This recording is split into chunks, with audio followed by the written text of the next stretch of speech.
Hello, it's Suzy Nightingale here with your seasonal scent subscription box for winter. And we know that these fragrances are going to get you through the long, dark, cold days and nights. Something joyous, and I think it's just the best post you can receive, really, isn't it? What better than a box stuffed with gorgeous fragrances? I'm going to do a quick run through of the fragrances in your winter box for you today and give you my thoughts on them. But of course, the main thing is to try them on your own skin. You've got notes on the back of your card, a space to write your own thoughts, along with some prompts in our unboxing notes, which I hope you will take time to read as well, because it really gives you a better understanding of the fragrances themselves. As always, you can read all about the houses of the fragrances and the perfumers behind them and their inspirations, their history and brand heritage on perfumesociety.org. If you click on Explore and go to perfume houses there, you can search for them individually. Read away to your heart's content. Now, without further ado, we're going to dive in and start with Armani Code, which is one of the best-selling fragrances. It's won so many awards, and with good reason. It's such a modern classic, and it was from the moment it launched. Now, I think this is the epitome of classic luxe sexy. It's a stylish man or woman, whoever wants to wear this fragrance. I know it's usually aimed at men, but I happen to adore this fragrance as well. I think it's sexy in the way that, you know, that a woman can wear like a tuxedo, or when a man has his shirt unbuttoned at the end of the evening after a lovely night out somewhere. It's just something extra sexy about it, and that is what this fragrance epitomizes to me. It's woody, it's got these top notes of lemon and bergamot, and then that's contrasted with this deeper woodiness, this more mysterious air to it. That's a theme that I think runs through a lot of the fragrances that we've got in this box for you. It's that contrast, that juxtaposition of darkness and light that really makes these fragrances super intriguing and fabulous to wear on your skin, because the notes change all the time. So after we've got the citrus notes, then it goes into this heart of star anise, olive blossom, which I've not seen before in a fragrance, and gaiac wood.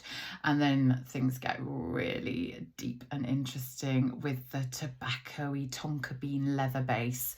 And that, to me, it just makes me want to purr like a cat. I think it's super sexy, but stylish. It's not overpowering, this fragrance, at all. You could definitely wear it in the day. Just because it's got those deeper notes, it's not going to wear you.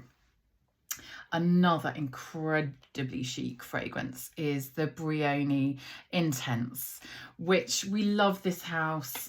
If you look at their history on perfumesociety.org, an incredible Italian luxury bespoke suit maker, and they've given that same attention to detail in their fragrances as well. Now, Michelle Almirac created this fragrance for them, and it's just a masterpiece, I think. Again, another modern classic. You've got Italian tangerine and Calabrian bergamot and these little pops of pink pepper to keep you interested in the top notes. You've got the green apple that was in the original as well. But then you've got patchouli and saffron, which I think just spices things up, makes it more interesting, definitely makes it more intense, and gives a sort of suede-y, leathery aspect to it.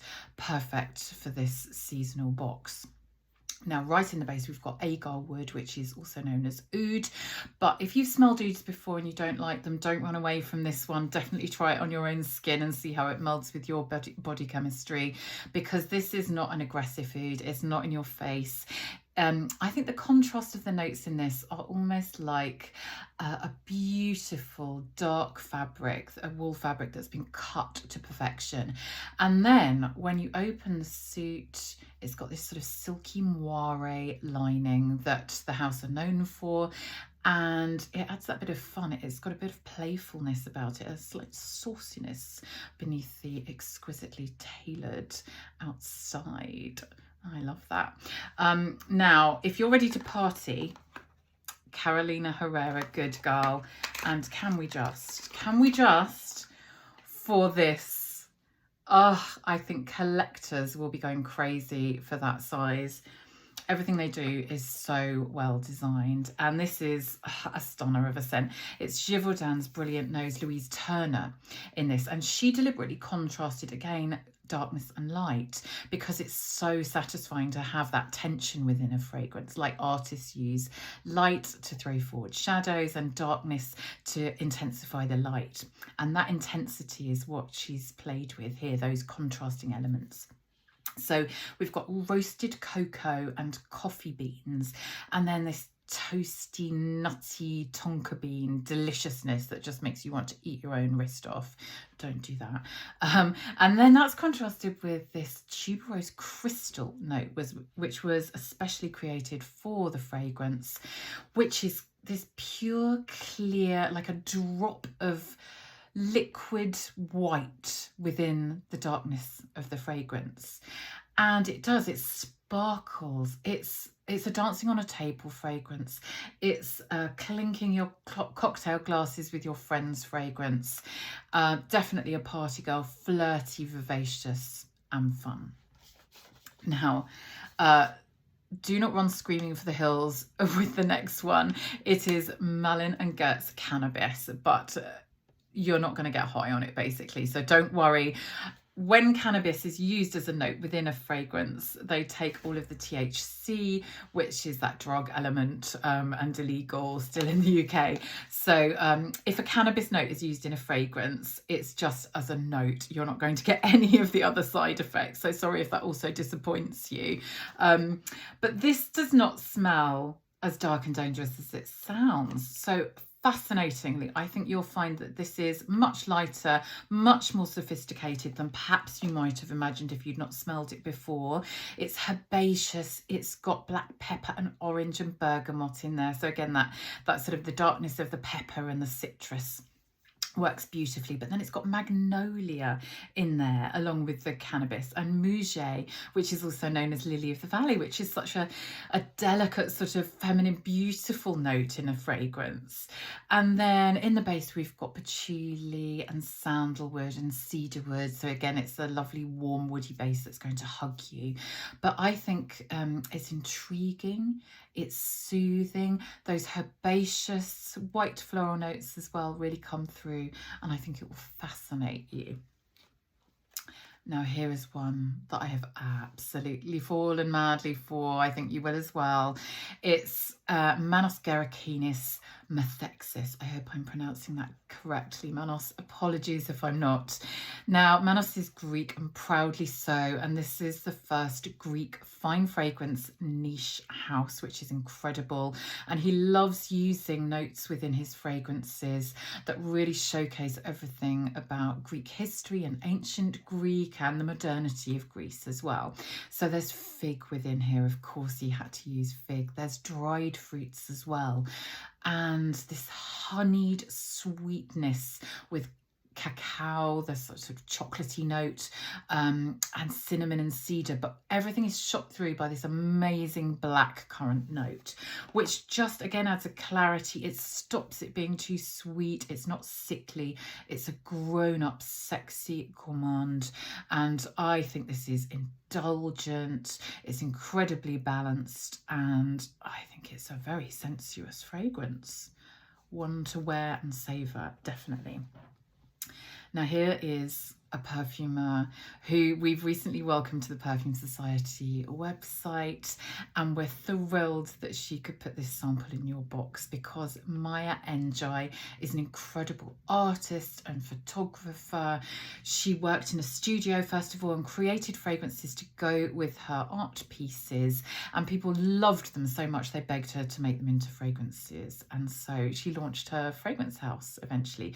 Please go and read her brand page because she's such a fascinating, inspiring woman. And this Nordic Cedar fragrance is one of her bestsellers. It's the cardamom in here for me that adds this coolness. It's like you're walking through a frosty forest and all the leaves are kind of twinkling. They look like they've been dusted with powdered sugar. And then you've got patchouli and the cedar wood giving you that sort of earthy forest floorness. But then there's musk and ambergris, so it's almost like a mist has swirled through the forest, and there are little droplets just clinging to everything and making it glitter even more. It is such a beautiful fragrance. It's inspired by a Swedish forest, and I think this is one of the most perfect wintry fragrances that you can find. Now, here is another house that we adore here at the Perfume Society, and it is Obvious, and we've given you Une Bois for the winter box. Now, this is, as it may sound, woody, but it's surprising. I think it's a really modern woodiness. It's got ambroxan in there, which is this, it's almost like a slightly brown sugar muskiness that just rises through the fragrance from top to bottom. It lasts for hours. Honestly, it just radiates from your skin. I'm sure you'll find this as well for so long. And it adds this sort of addictive quality to, I think, otherwise a very classically structured woody fragrance. So you've got Indian papyrus in there as well. Haitian vetiver, which I am always drawn to in a fragrance. It's so grounding, it's soothing. And my goodness, we need it at this time of year, don't we? Please enjoy the sigh of relief that I get, and I hope you find as well when you wear this fragrance. Just gorgeous. Now, here is a proper treat. It is a full size of this historic 250-year-old British house, and it's Yardley, Freesia and Bergamot. Again, fascinating history to this house. Please go and read it on the perfumesociety.org website. Freesia and Bergamot, what a blast of joy and uplifting, energizing freshness to have. If you don't really want woody fragrances all the time, certainly in the darker mornings, I want something that just gives me joy, that just makes me happy. So this is classed as a floral, but it's definitely a fresh floral. You've got mandarin, lemon and bergamot in there, along with cypress, so that sort of foresty note as well. But the freesia in here is beautiful. It's like someone's just presented you with a beautiful bouquet of bright yellow flowers that smell amazing on the darkest, coldest winter day, and that always uplifts me. Now, it's got ginger in there, which adds a warmth, so definitely seasonally appropriate, and pepper as well, which again gives you that pop of spiciness. And we've got Lily of the Valley in this one as well, and I think it adds that brightness. It's like the best kind of winter weather, which we don't always get. My favourite days are when they're bright and cold. You can go out in a coat with your sunglasses on, and the world just looks beautiful, and people are smiling, because that weather is just happy making, isn't it? And this fragrance really is as well. And certainly with this size, you can spray, you can keep it in your bag. It's not so big that you can't carry it with you, but you're going to get a lot of use out of this, and it will carry you right through into spring as well.